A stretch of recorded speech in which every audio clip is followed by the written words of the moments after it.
காலை ஆராதனை தொடங்குவதற்கு முன்பாக தயவு கூர்ந்து கை தொலைபேசியை சைலண்ட் மூட்டில் என்றால் அடைத்து வைக்கும்படியாக தாழ்மையோடு நான் கேட்டுக்கொள்கிறேன். ஆராதனைக்கு தடையாக இருக்கிறவர்களுக்கு நீங்கள் பார்த்துக் கொள்ளுங்கள். கண்களை மூடி ஒரு நிமிடம் உங்களுக்குள்ளேயே நீங்கள் செபித்துக் கொள்ளுங்கள். தேவன் இந்த ஒரு வாரம் முழுக்க உங்களை பலப்படுத்தி நேசித்ததுக்காக 6 நாள் வேலை செய்யும்படியாக இந்த 7வது நாளை ஓய்வு நாளை கொடுத்திருக்கிறார். இந்த ஓய்வு நாளிலே முழு மனதோடு தேவனை தொழுது கொள்ளும்படியாக இந்த 1.5 மணி நேரம் அவருக்காக நம்ம செலுத்தும்படியாக உங்களுக்குள்ளே நீங்கள் செலுத்திக் கொள்ளுங்கள்.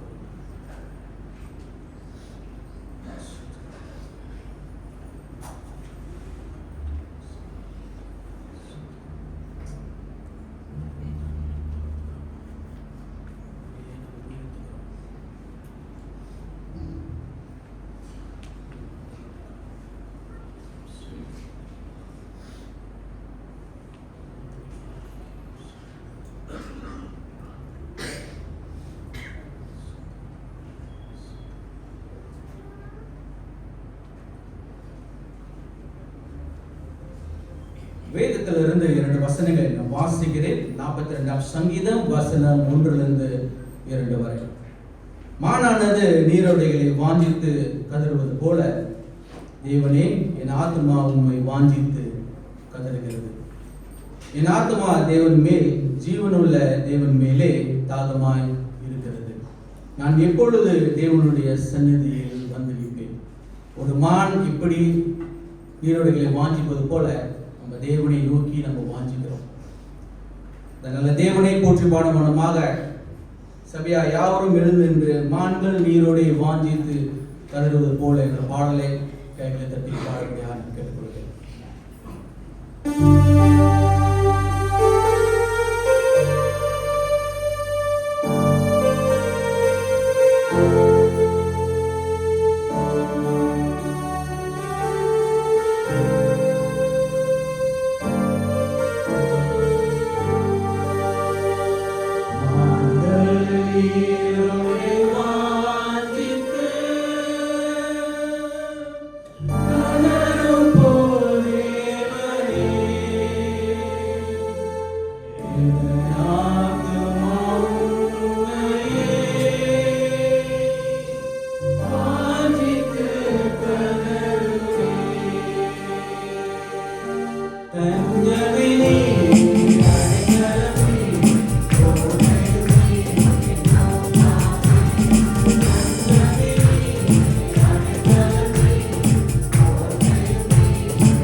எங்களை அதிகமாய் நேசிக்கிற எங்கள் அன்பின் பரலோக பிதாவே, இந்த அருமையான கர்த்தருடைய நாளிலே உம்முடைய ஆலய பிரகாரங்களில் நாங்கள் கூடி வரும்படி மாபெரும் ஸ்லாகியத்துக்காகவும் இந்த பாக்கியத்துக்காகவும் நாங்கள் அதிகமாக உமக்கு நன்றி செலுத்துகிறோம். மான்கள் நீரோடைய வாஞ்சித்து கதறுவது போல எங்களுடைய ஆத்மா உம்மை நோக்கி வாஞ்சித்து கதறுகிறது. ஆண்டவரே, நீ செய்த நன்மைகளை நாங்கள் நினைத்து இந்த காலை வேளையிலே நாங்கள் உமக்கு ஸ்தோத்திரம் செலுத்துகிறோம். தேவனே, உம்முடைய குமாரனாகிய இயேசு கிறிஸ்துவின் மூலம் நீர் எங்களுக்கு அருளின பாவ மன்னிப்பு, நித்திய ஜீவன், பரலோக ராஜ்யத்துக்காக நாங்கள் நன்றி சொல்கிறோம். தேவனே, இலவசமான ருச்சிப்பு நீர் எங்களுக்கு அருளுவதற்கு நாங்கள் எம்மாத்திரம் ஆண்டவரை, ஆனாலும் நீர் எங்களை நினைத்து ஆகியால் எங்களை ரட்சித்து உமக்கு நாங்கள் ஸ்தோத்திரம் செலுத்துகிறோம். பிதாவே, நீர் எங்கள் மேல் வைத்த அன்பு பெரியதம், உம்முடைய கிருபையும் உம்முடைய இரக்கமும் காலைதோறும் புதிதாக இருக்கிறது என்று வேதம் சொல்லுகிறது. இந்த காலை வேளையிலும் உடமார்ந்து உமக்கு நாங்கள் நன்றி செலுத்துகிறோம். உள்ளான ஆழத்திலிருந்து உமக்கு நாங்கள் ஸ்தோத்திரம் செலுத்துகிறோம். கர்த்தாவே, உடைய துதிகளை நீர் ஏற்றுக்கொள். ஆண்டவரே, இந்த காலை வேளையிலே 6 நாட்கள் நாங்கள் உழைத்து 7வது நாளிலே நாங்கள் உடைய திருச்சபையிலே காணும்படி நீர் எங்களுக்கு செய்த இந்த கிருபைக்காக நாங்கள் நன்றி செலுத்துகிறோம். காலை வேளையிலே என்னுடைய நாவுடைய துதிகளை பாடும்போது நாங்கள் அதை நன்றி உள்ளத்தோடு நாங்கள் அதை பாட எங்களுக்கு உதவி செய்யும். தகப்பனே, இந்த காலை வேளையிலே பாடல் நடத்துகிற சகோதரர் டேனியலுடைய கரம் இருப்பதாக முற்றிலுமாய் அவரை அபிஷேகித்து உடைய ஜனங்களை உடைய பிரசனத்துக்குள்ளாய் நடத்த அவருக்கு உதவி செய்யும்.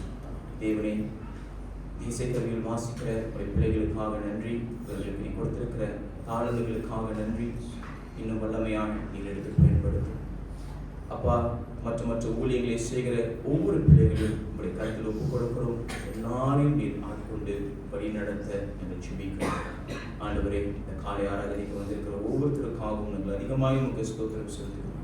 சிறியோரிலிருந்து பெரியோர் வரை எல்லாரையும் ஆண்டவரை நீர் அபிஷேகித்து ஆட்கொண்டு வழி நடத்துவீராக. ஆண்டவரே, இந்த காலை வேளையில் எங்களுடைய பாவங்கள், எங்களுடைய அக்கிரமங்கள், எங்களுடைய மீறுதல்களை தயவாய் எங்களுக்கு மன்னித்தருளும். பரிசுத்த அலங்காரத்தோடு இன்றைக்குமே நாங்கள் ஆராதனை செய்ய எங்களுக்கு உதவி செய்யும். எப்படியாப்பட்ட பாரங்கள், சுமைகள், கவலைகள், கஷ்டங்கள் எங்கள் உள்ளத்துக்குள்ளாக இந்த காலை வேளையில் இருக்குமானால் அதை நீங்கள் அகற்றி போடுவது உண்டு. நாங்கள் கெஞ்சுவோம். விடுதலையான இருதயத்தோடு இன்றைக்குமே ஆராதனை செய்ய வீடு திரும்பும் போது நான் இயேசுவை கண்டேன் என்று சொல்லத்தக்கதாக எங்களுக்கு நீ உதவி செய்யும். எங்களை தொடர்ந்து வழி நடத்தும். ஆராதனை முற்றிலுமாக எங்கள் கோட்பாதங்களை சமர்ப்பிக்கிறோம். ஆண்டவராகிய இயேசு கிறிஸ்துவின் நாமத்தில் ஜெபத்தை ஏற்கிறோம். ஜீவனுள்ள எங்கள் நல்ல பிதாவே, ஆமென். என்ற வண்ணமாகவே மேலும் பாடலை பாடுவோம். புதிய நாளுக்குள் என்னை நடத்தும், புதிய கிருபையால் என்னை நிரப்பும் என்ற பாடலை பாடுவோம்.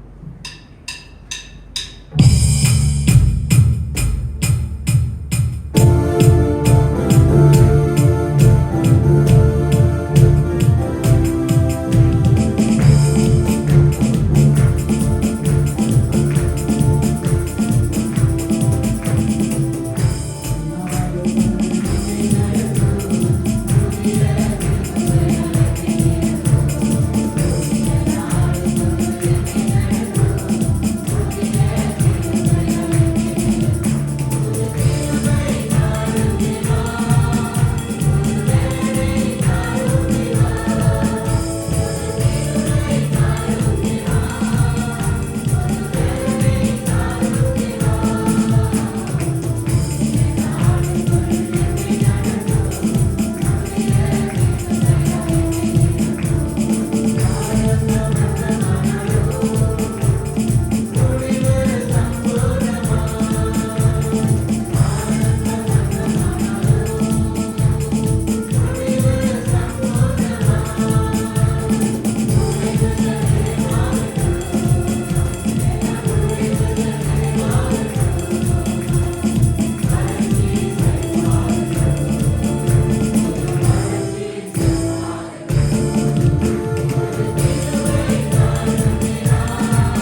நிறுவனமாகவே இப்பொழுது மாறி மாறி வாசிக்க தெரிந்து கொள்ளப்பட்ட வேத பகுதி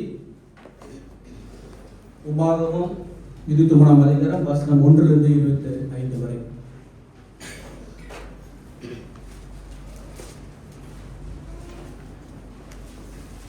பழைய ஏற்பாடு பக்கம் 252, உபாகமம் 23ஆம் அதிகாரம் 1 முதல் 25ஆம் வசனம். முதலாம் வசனத்தை நான் வாசிக்கிறேன், அப்படியாக நான் மாறி மாறி வாசிக்கிறோம். முதல் வசனம்: விதையடிக்கப்பட்டவனும் கோசமறுபட்டவனும் கர்த்தருடைய சபைக்கு உட்படலாகாது.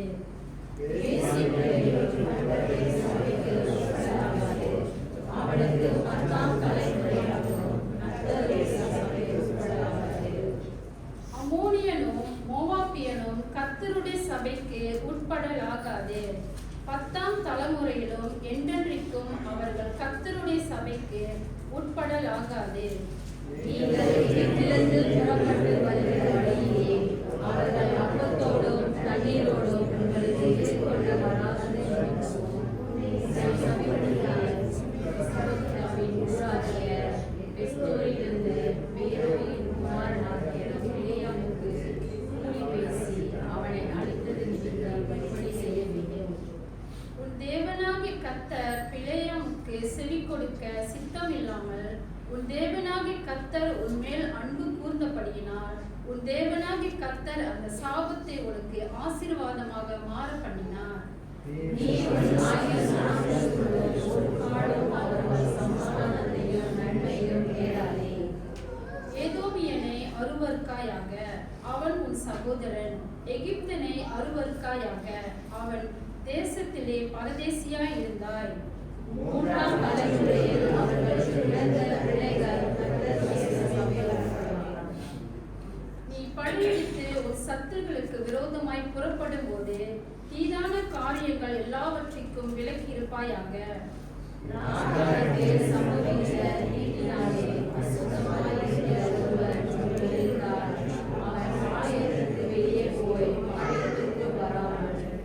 சாயங்காலத்திலே ஜலத்தில் ஸ்நானம் பண்ணி சூரியன் அஸ்தமிக்கும் போது பாளையத்திற்குள் வர கடவன்.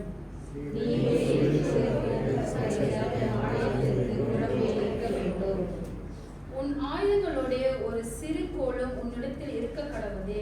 நீ மல ஜலாத்திற்கு போகும்போது அதனால் மண்ணை தோண்டி மல ஜலாத்திற்கிருந்து உன்னிலிருந்து கழிந்து போனதை மூடி போட கடவாய்.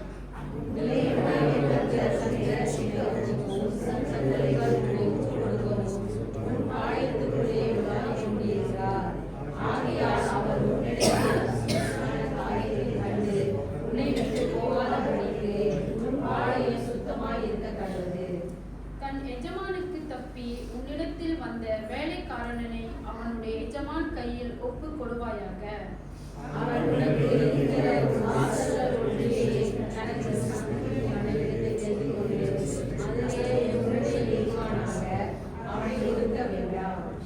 இஸ்ரவேலின் குமார்த்திகளில் ஒருத்தியும் வேசியாய் இருக்கக்கூடாது.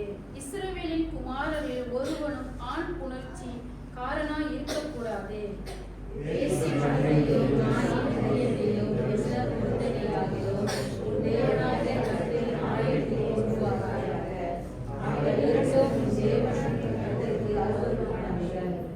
கடனாக கொடுக்கிற பணத்துக்கும் ஆகாரத்துக்கும் கடனாக கொடுக்கிற வேற எந்த பொருளுக்கும் உன் சகோதரன் கையில் வட்டி வாங்காயாக.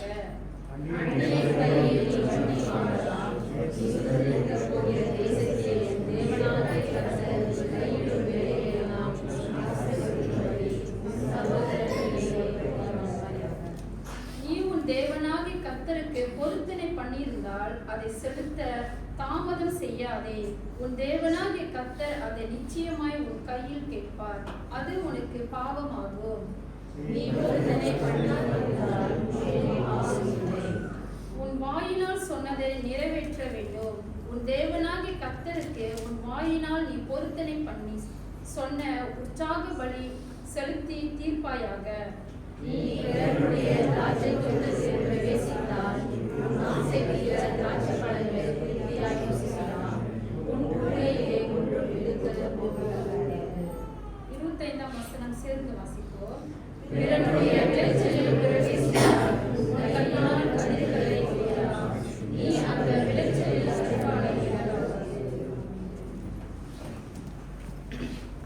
தேவன் தாமே இந்த திருவசனத்தை ஆசீர்வதிப்பாராக.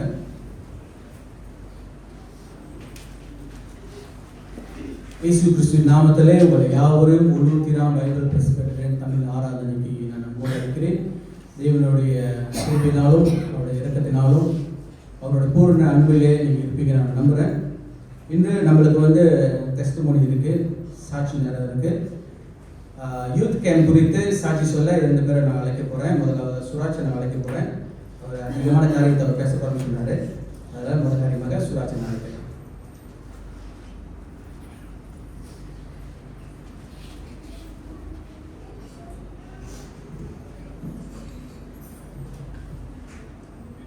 கடலோட பரிசுத்தம் சோஸ்தரர்.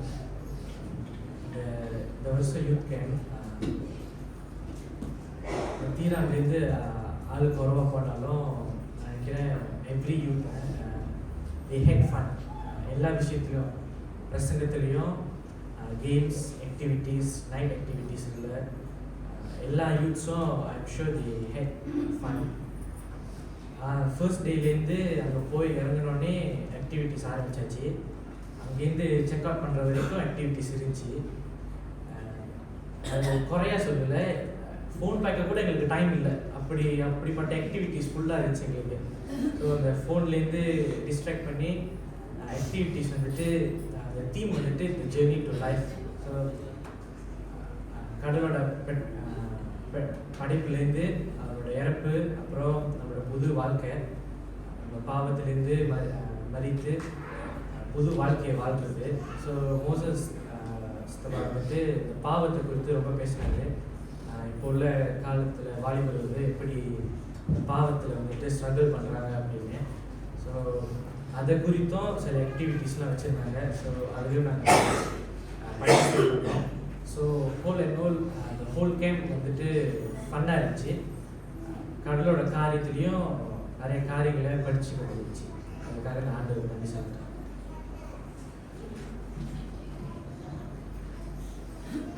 இப்பொழுது மகள் ஷெரீன் அழைக்கிறேன் சாட்சி கொடுக்கறதுக்கு.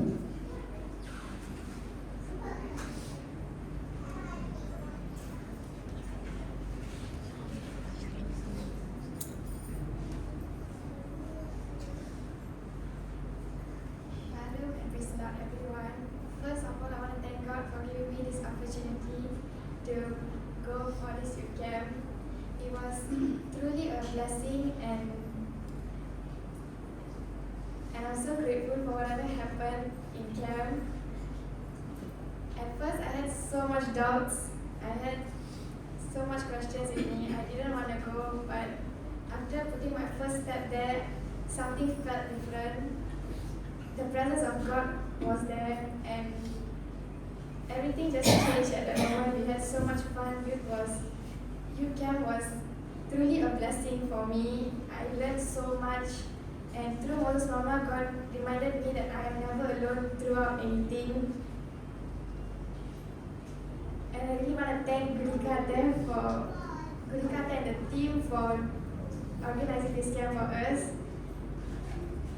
We are really blessed to have each and every one of them, and this camp was just a blessing to us. All the glory to God alone. Thank you. ஒரு ஆசீர்வாதமான சாட்சியை 2 பேர் பகிர்ந்துக்கிட்டாங்க. நாங்களும் போயிருந்தோம் கேம்புக்கு, ஆனால் பங்கு எடுக்கிறதுக்காக இல்லை, போகிறதுக்கும் ஏற்றுறதுக்காக போயிருந்தோம். கொஞ்ச நேரம் அங்கே இருந்தோம், பார்த்தோம். ஒரு ஆசீர்வாதமான ஒரு கேம்ப், அட்வென்ச்சர். அதுக்கு அளவியில் நான் நினைக்கிறேன். ஏன்னா நாங்களும் ஒரு 2 இதில் பங்கிட்டுருக்கோம். ஒரு ஆசீர்வாதமாச்சு. பிள்ளைங்களுக்கு அது மிக பிரயோஜனமாக இருந்திருக்கும் நான் நம்புகிறேன்.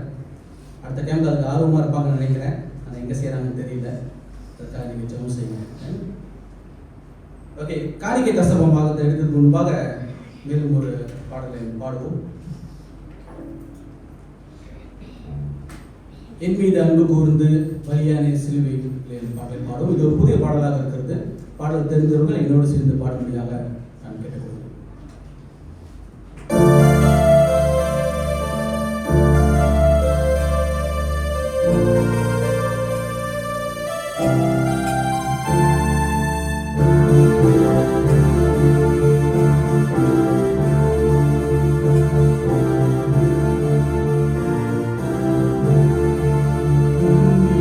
you.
பாகத்தை நம்முடைய தேவனுக்கு நாம் வழங்குவோம்.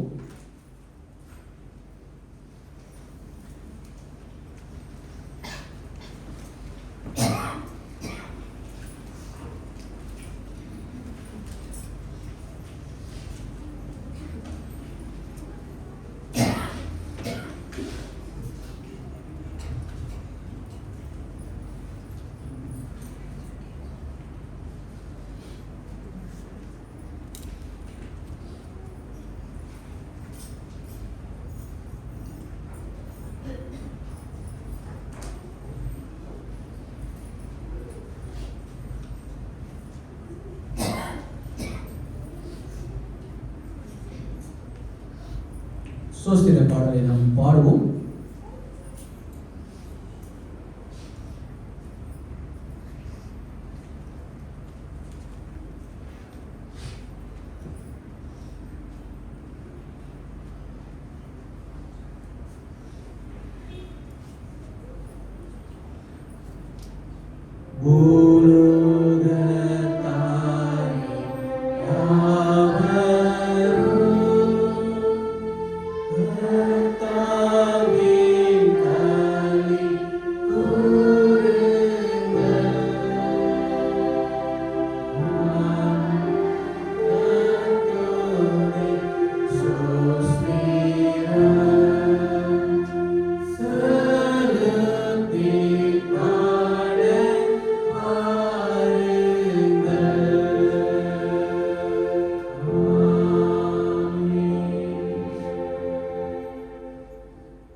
ஜெபம் செய்வோம். பரிசுத்த பரலோக பிதாவே, இந்த நாளுக்காக நன்றி செலுத்திக் கொள்கிறோம். ஐயாவே, உடைய கிருபை எங்களை தாங்கியது, எங்களை நடத்தியது, அதுக்காக நன்றி செலுத்திக் கொள்கிறோம். ஒரு வார காலமாக உடைய கரத்தினால் நாங்கள் பெற்ற எல்லா விதமான தயவையும் ஆசீர்வாதத்தையும் இந்த சிறு காணிக்கையை நாங்கள் உங்களுக்கு செலுத்தியிருக்கிறோம். எங்களுடைய வேலைகளை ஆசீர்வதித்தேன், பயணங்களை ஆசீர்வதித்தேன். ஒவ்வொரு நாளும் எங்களுடைய வீட்டிலே ஆகாரம் இருக்கும்படி கிருபை பாராட்டினேன். அதற்காக நாங்கள் உமக்கு நன்றி செலுத்திக் கொள்கிறோம். நன்றி உள்ளத்தோடு சிறு காணிக்கை நாங்கள் உடைய சன்னிதானத்திலே நாங்கள் கொண்டு வந்திருக்கிறோம். அதை ஆசீர்வதித்து சபை தேவைகளுக்கு நல்ல முறையில் பயன்படுத்துகின்ற சபை தலைவர்களையும் கமிட்டி மெம்பர்களையும் தொடர்ந்து நீங்கள் நடத்த நாங்கள் வேண்டும். தொடர்ந்து வேலை இல்லாதவர்களுக்கு நீர் வேலை கொடுத்து அவர்களுடைய சம்பாத்தியத்தை நீர் தொடர்ந்து ஆசீர்வதிக்கும்படி இயேசுவின் நாமத்தில் ஜெபிக்கிறோம்.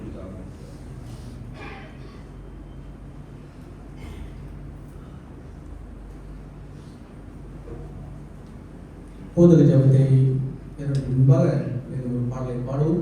உங்களை பாடாத நாட்களும் இல்லை, உங்களை தேடாத நாட்களும் இல்லை என்ற பாடலை பாடுவோம். சபையார் யாவரும் எழுந்திருந்து அந்த பாடலை பாடும்படியாக நான் கேட்டுக்கொள்கிறேன். இந்த பாடலுக்கு பிறகு உங்கள் சபையுடைய நீக்கல் போதக ஜபத்தை இருப்பார். Yeah.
இது ஒரு முக்கியமான நேரம், ஜெப நேரம்.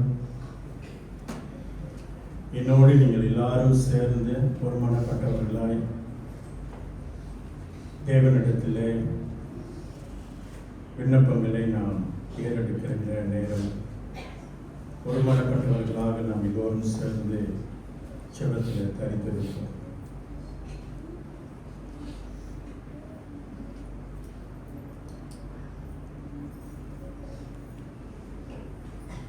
பரலோக பரிசுத்த தேவனே, உம்மை நாங்கள் ஸ்தோத்திரிக்கிறோம். இந்த பரிசுத்த ஓய்வு நாளிலே ஒரு குடும்பமாய் நாங்கள் உம்மை ஆராதிக்க, எங்களுடைய குடும்பத்திற்கு நீ பாராட்டின தயவுக்காக நன்றி செலுத்திக் கொள்கிறோம். இந்த ஒரு நாட்களை நாங்கள் காணும்படியாக கர்த்தர் எங்கள் மேல் கிருபையாய் இருந்து, இந்த பூமியிலே கர்த்தருக்காக நாங்கள் சாட்சியோடு வாழும்படி கர்த்தர் எங்களை நடத்தினீர். அதற்காக நாங்கள் உங்களுக்கு நன்றி செலுத்திக் கொள்கிறோம். நீ நல்லவர், வல்லவர், கிருபை நிறைந்தவர், நீ பரிசுத்த தேவன், சகலத்தையும் நேர்த்தியாய் செய்து முடிக்கின்ற எங்களுடைய தகப்பனே, உங்களுக்கு நாங்கள் நன்றி செலுத்திக் கொள்கிறோம். இந்த 6 நாட்கள் நாங்கள் கடந்து வரும் பொழுது கர்த்தருடைய மகா பெரிய கிருபை எங்களையும் எங்களுடைய குடும்பத்தையும் நீர் நடத்தினீர். அதற்காக நாங்கள் உங்களுக்கு நன்றி செலுத்திக் கொள்கிறோம். உம்மை தேடாத நாட்கள் அதிக நேரம், உம்மை குறித்து நாங்கள் பாடாத நாட்கள் அதிக நேரம், உம்மை குறித்து பேசாத நாட்கள் அதிக நேரம். ஆனாலும் ஆண்டவரே, எல்லா நேரத்திலும் நீர் எங்களோடு பயணம் செய்தீர் என்று நாங்கள் எண்ணி பார்க்கும் பொழுது எங்களுடைய தப்பிதங்களை குறித்து நாங்கள் வருந்துகிறோம், எங்களுடைய பலவீனங்களை குறித்து நாங்கள் வருந்துகிறோம். எங்களை மன்னியும் தகப்பனே, எங்களை மன்னியும். உடைய மாசற்ற அன்பு எங்களை இதுகாரம் வரை தாங்கி நடத்தியது எப்பொழுது நாங்கள் உணர்கின்றவர்களாக, உம்முடைய அரவணைக்கும் கரம் எங்களை ஒவ்வொரு நாளும் அரவணைத்து எங்களுக்கு வேண்டிய எல்லா தயவு கிருபையையும் அருளி இருக்கிறீர். அதற்காக நன்றி செலுத்திக் கொள்கிறோம். ஆண்டவரே, இந்த விசேஷித்த நாளிலே கர்த்தருடைய சமூகத்திலே வந்திருக்கிறோம். இந்த ஜெப வேளையில் ஆண்டவரே, நீர் எங்களோடு தங்கியிருக்கும்படி நாங்கள் வேண்டுதல் செய்கிறோம். இந்த வாரத்தில் ஏறெடுக்கப்பட்ட எல்லா ஊழியங்களையும் கர்த்தர் வெகுவாக ஆசீர்வதித்து, நாங்கள் ஜெபித்தது போல நல்ல ஒரு வாலிப முகாமை நீர் கட்டளையிட்டு, ஒரு ஆசீர்வாதமான முகாமை நீர் கட்டளையிட்டு, பலரோடு நீர் பேசினீர். அதற்காக நாங்கள் உங்களுக்கு நன்றி செலுத்திக் கொள்கிறோம். குறிப்பாக ஆண்டவரே, இந்த போராட்டமான உலகத்தில் வாலிபர்கள் தங்களுடைய வாழ்க்கை பயணத்தை ஏறெடுக்கும் பொழுது, முடிவுகளை ஏறெடுக்கும் பொழுது, செயல்களை ஆண்டவரே செய்யும் பொழுது கர்த்தரை முன்வைத்து, என் தேவன் பரிசுத்தர், அதனால் என் வாழ்க்கை பரிசுத்தப்பட வேண்டும் என்ற அந்த நம்பிக்கையில, அந்த மனப்பாங்கில் ஆண்டவரை தங்களுடைய வாழ்க்கையை தொடர்ந்து பரிசுத்தமாய் வைத்துக் கொண்ட போராட்டத்தின் மத்தியிலே கர்த்தருடைய துணை மாத்திரம் அவர்களுக்கு இருக்க நாங்கள் வேண்டுதல் செய்கிறோம். இந்த உலக தத்துவங்கள் அல்ல, உலக காரியங்கள் அல்ல, ஆண்டவரே, உம்முடைய ஞானத்தை பெற்று வேதத்திலிருந்து உம்முடைய வார்த்தையின் மூலமாக அவர்களுக்கு அந்த வெளிப்பாடை தந்து ஆண்டவரே, தொடர்ந்து சத்தியத்துல நடக்கிறதுக்கு இந்த பிள்ளைகளுக்கு நீர் கிருபை பாராட்டு. கஷ்டப்படுகின்ற ஒவ்வொரு பிள்ளைகளுக்கும் ஆண்டவரே, குறிப்பாக இந்த பாவத்துல போராடுகின்ற ஒவ்வொரு பிள்ளைகளுக்கும் ஆண்டவரே, நீர் தயவு பாராட்டு. நீர் அவர்களை நேசிக்கிறீர், அதே போல நாங்களும் அவர்களை நேசிக்க ஆண்டவரே. நீர் எங்களுடைய பாவத்தை எண்ணி பார்த்தீர்கள் என்றால் இன்றைக்கு நாங்கள் உங்களுடைய சன்னிதானத்தில் நிற்க தகுதியற்றவர்களாக இருப்போம். ஆனாலும் எங்களுடைய பாவங்களை, எங்களுடைய குற்றம் குறைகளை, எங்களுடைய தப்பிதங்களை நீர் மன்னிக்கிறபடினால் ஆண்டவரே, இந்த வாலிப பிள்ளைகளை தொடர்ந்து நீர் காப்பாற்ற நாங்கள் வேண்டுதல் செய்கிறோம். அவர்களுக்கு நீர் தகப்பனாய் இருந்து, அவர்களுக்கு நீர் மேய்ப்பனாய் இருந்து, நீர் தொடர்ந்து அவர்களை நடத்த நாங்கள் வேண்டுதல் செய்கிறோம். எல்லா பாரங்களையும் ஆண்டவரே உடைய பாதத்தில் இந்த வேலையில் நாங்கள் இறக்கி வைக்கிறோம். கர்த்தர் பார்த்து கொள்வார் என்ற அந்த நம்பிக்கையில, நிச்சயத்தில் தொடர்ந்து எங்களுடைய வாழ்க்கையை சமாதானத்துக்குள்ள நாங்கள் நடத்த கர்த்தரையே நோக்கி பார்க்க எங்களுக்கு நீங்க கிருபை பாராட்டுங்க ஆண்டவரே. வியாழக்கிழமை நடந்தேறிய பைபிள் ஸ்டடிக்காக நாங்கள் வேண்டுதல் செய்கிறோம். கர்த்தர் ஆசீர்வாதமான ஒரு பைபிள் ஸ்டடியை கொடுத்தீங்க, அதற்காக நன்றி ஆண்டவரே. இந்த அடுத்த வாரம் எங்களுடைய anniversary ஆராதனை கர்த்தர் ஆசீர்வதிக்கும்படி நாங்கள் வேண்டுதல் செய்கிறோம். எல்லா ஏற்பாடுகளும் ஆண்டவரே நேர்த்தியாய் செய்யப்பட கர்த்தர் தொடர்ந்து நடத்த நாங்கள் வேண்டுதல் செய்கிறோம். ஆண்டவரே, நீர் காரியங்களை வாய்க்க பண்ணுகின்ற தேவனாக இருக்கிற ஜெபங்களை கேட்டு எல்லா தேவைகளையும் நீர் சந்தித்து வருவதற்காக நாங்கள் உமக்கு நன்றி செலுத்திக் கொள்கிறோம். எங்களுடைய சிந்தனைக்கு அப்பால் இருக்கின்ற காரியங்களை நாங்கள் எண்ணி பார்க்கும் பொழுது ஆண்டவரே, உம்முடைய செயல்கள் அதன் விட மகத்துவமாக இருக்கிறது. ஏற்ற நேரத்தில் ஏற்ற காலத்தில் கர்த்தர் காரியங்களை வாய்க்க பண்ணுவதற்காக நாங்கள் உமக்கு நன்றி செலுத்திக் கொள்கிறோம். ஒருமனப்பட்டவர்களாக ஒரு சபையாக ஆண்டவரே, நீர் செய்த நன்மைகளை நாங்கள் இந்த வருகின்ற anniversary ஆராதனையில் ஏறெடுத்து நாங்கள் உமக்கு ஆராதனை செய்ய தொடர்ந்து நீர் ஆசீர்வதிக்க நாங்கள் வேண்டுதல் செய்கிறோம். ஆண்டவரே, பிறந்த நாளை எத்தனிக்கின்ற எங்களுடைய மூத்த போதகருக்காக நாங்கள் செபிக்கிறோம். பெத்லேன் பைபிள் பிரெஸ்பிட்டீரியனுக்கு கர்த்தர் கொடுத்த அருமையான ஊழியக்காரருக்காக நாங்கள் நன்றி செலுத்திக் கொள்கிறோம். இந்த பிறந்த நாளை முன்னிட்டு கர்த்தர் தொடர்ந்து அவருடைய ஊழியத்தை ஆசீர்வதிக்கவும், ஆண்டவரே அவருடைய சரீரத்தை பலப்படுத்தவும், வருகின்ற காலங்களில் அவர் போட்டிருக்கின்ற திட்டங்களில் கர்த்தர் இடைப்படும்படி நாங்கள் வேண்டுதல் செய்கிறோம். அவரையும் அவருடைய குடும்பத்தாரையும் கர்த்தர் தொடர்ந்து ஆசீர்வதிக்க நாங்கள் வேண்டுதல் செய்கிறோம். ஆண்டவரே, வியாதியிலே கஷ்டப்படுகின்ற ஒவ்வொரு பிள்ளைகளுக்காக நாங்கள் வேண்டுதல் செய்கிறோம். தொடர்ந்து உம்முடைய சமாதானம், உம்முடைய சுகம் கொடுக்கும் கரம் அவர்களை தாங்கும்படி நாங்கள் வேண்டுதல் செய்கிறோம். குறிப்பாக சகோதரர் டேனிக்காக செபிக்கிறோம்.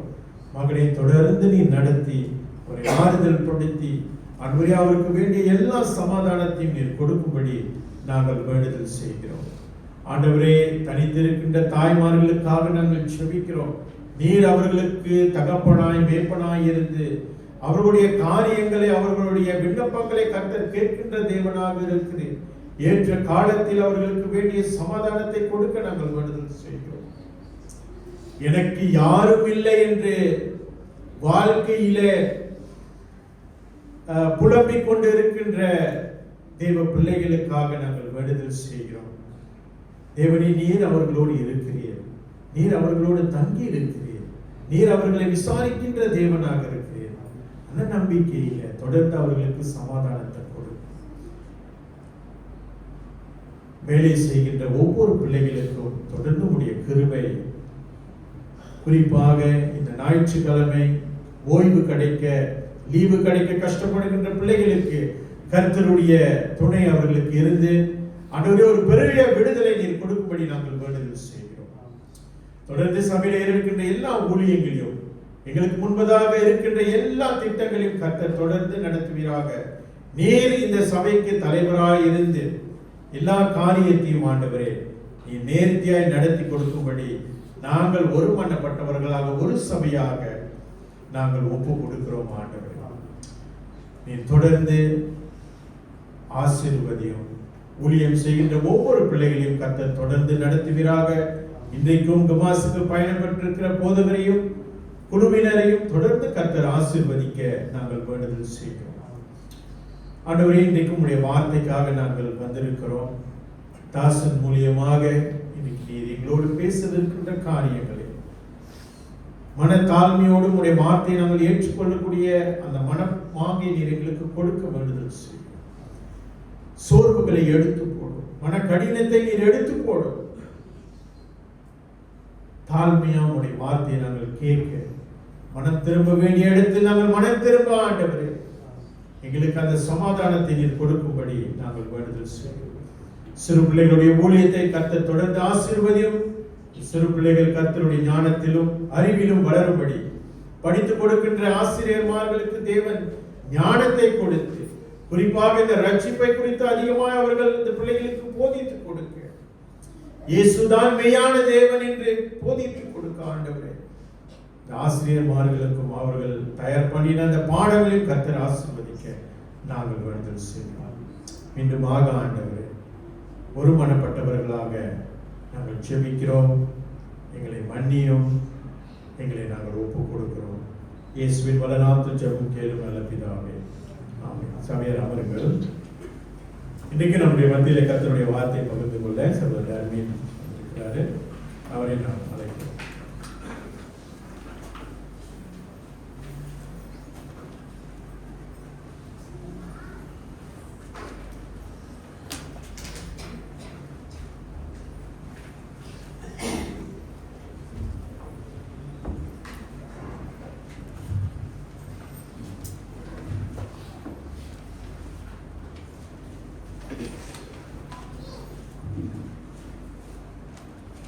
ஏசாயா 40ஆம் அதிகாரம் 6ஆம் வசனம் முதல் 8ஆம் வசனம் வரை. பழைய ஏற்பாடு 844. ஏசாயா 40ஆம் அதிகாரம் 6ஆம் வசனம் முதல் 8ஆம் வசனம் வரை. பின்னும் கூப்பிட்டு சொல் என்று ஒரு சத்தம் உண்டாயிற்று. எண்ணத்தை கூப்பிட்டு சொல்வேன் என்றேன். அதற்கு மாம்சம் எல்லாம் புல்லை போலவும் அதன் மேன்மை எல்லாம் வெளியின் பூவை போலவும் இருக்கிறது. கர்த்தரின் ஆவி அதன் மேல் ஊதும் போது புல் உலர்ந்து பூ உதிரும். ஜனமே புல் உலர்ந்து பூ உதிரும். நமது தேவனுடைய வசனமோ என்றென்றைக்கும் இருக்கும் என்பதையே சொல் என்று உரைத்தது. உண்மையாகவே தேவனுடைய ஜனங்கள் மத்தியிலே நிற்பது மிகவும் ஒரு மகிழ்ச்சியான ஒரு காரியம். வெகு நாள் சென்று மத்தியிலே தேவ செய்தியை பகிர்ந்து கொள்ள தேவன் கொடுத்த அந்த மாபெரும் சாக்கியத்துக்காக நான் அதிகமாய் தேவனுக்கு நன்றி செலுத்துகிறேன். மெய்யாகவே தேவனுடைய பிரசனத்தை நான் இன்றைக்கு உணர்ந்தேன். பிரியமானவர்களே, நாம் எல்லோரும் நம்முடைய வீட்டிலே மாதந்தோறும் அல்லது 2 மாதத்துக்கு ஒரு முறை அல்லது 1 மாதத்துக்கு 2 முறை நம்ம வீட்டுக்கு செலவு பொருட்களை நாம் வாங்குவோம். இது போகும் ப்ரொவிஷன் ஷாப்பிங்ஸு. ஸோ இந்த செலவு சாமான் நம்ம எடுக்க போகும்போது நான் 1 மாதத்துக்கு நம்ம எடுப்போம்ல சந்தையில், 1 மாதத்துக்கு அல்லது 2 வாரத்துக்கு வாட்டி நம்ம எடுப்போம். ஸோ இந்த உணவுப் பொருட்களை நம்ம எடுக்கும்போது நாம் அதிகமாய் கவனித்து பார்ப்பது என்ன விஷயம்? ஒரு உணவுப் பொருட்களை நீங்கள் எடுக்கும்போது அது சமைக்கிறதா இருக்கலாம் அல்லது நேராக சாப்பிட்ற பொருட்களாக இருக்கலாம். நம்ம என்ன செக் பண்ணுவோம்?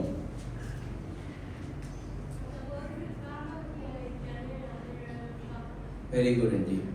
காலாவதி திகதி, எக்ஸ்பைரி டேட்டை நம்ம செக் பண்ணுவோம். இந்த எக்ஸ்பைரி டேட்டை நம்ம ஏன் செக் பண்ணுறோன்னு நம்ம எல்லாருக்கும் தெரியும்.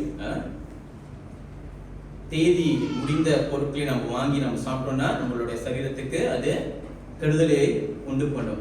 எக்ஸ்பைரி டேட்ஸ் ரொம்ப ரொம்ப முக்கியமாக இருக்கிறது. அதே போல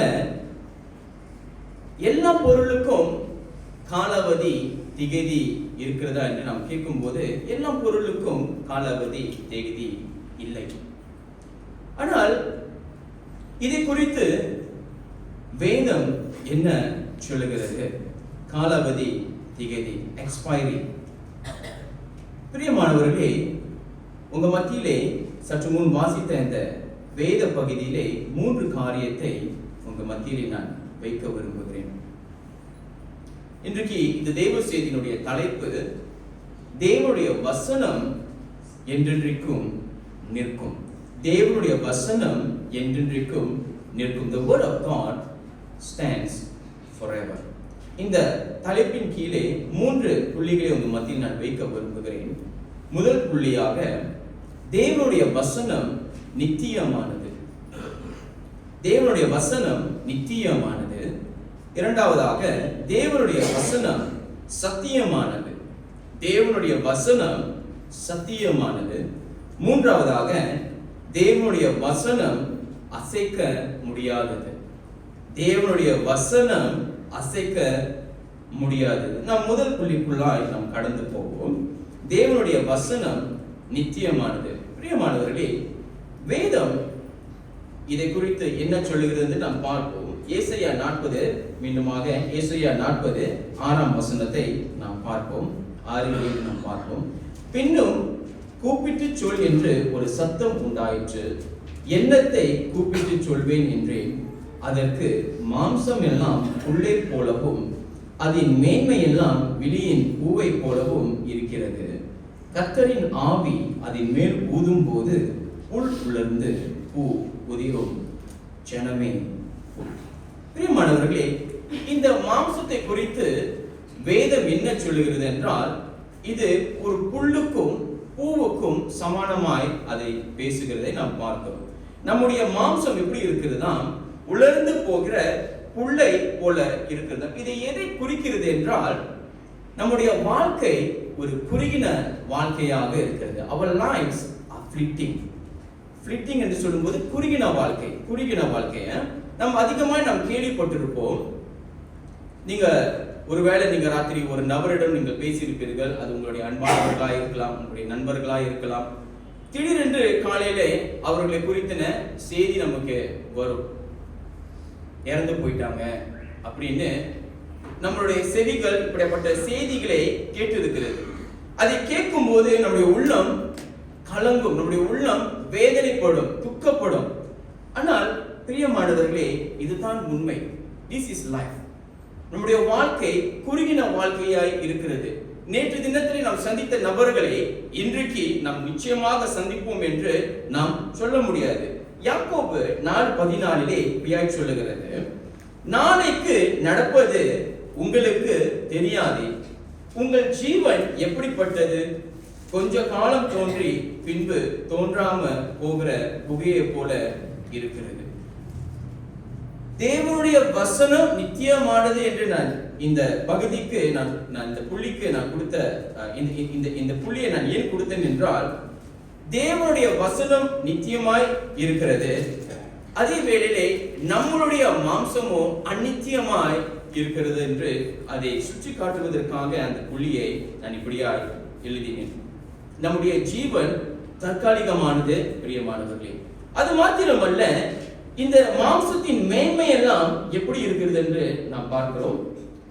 உதிரும் பூவை போல இந்த மாம்சம் உதிரும் பூவை போல இருக்கிறது.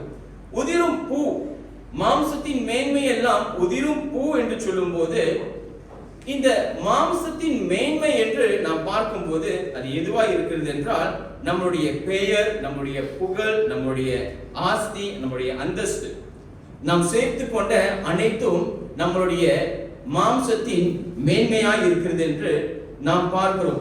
ஒரு பூவை நாம் எடுத்துக்கொண்டோம் என்றால் பிரியமானவர்களே, அது ஒரு அழகான ஒரு விஷயமாய் இருக்கிறது.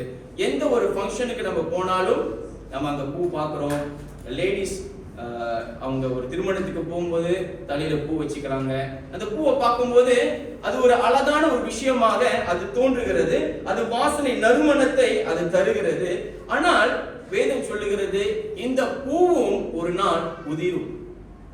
இது எதை குறிக்கிறது என்றால், ஒரு நாள் நம்மளுடைய மாம்சத்தின் மேன்மை, நாம் மேன்மை பாராட்டுகிற சகல காரியமும் ஒரு நாள் அது முடிவுக்கு வரும் என்று வேதம் நமக்கு நினைவூட்டுகிறது. பிரியமானவர்களே, நிச்சயமாக நீங்க எல்லாரும் பார்த்திருப்பீங்க, சீனர்கள் அவர்களுடைய ஃபியூனரலை கொண்டாக்ட் பண்ணும்போது அவங்க பல கட்போர்ட், இந்த பேப்பர்ல செஞ்ச இந்த வாகனங்கள், இந்த வீடு எல்லாம் போட்டு எரிப்பாங்க. ஹெட்போன்ஸ் எல்லாம் போட்டு எரிப்பாங்க. உண்மையானது இல்ல, கட்போர்ட்ல பேப்பர்ல செஞ்ச பொருட்களை எரிப்பாங்க.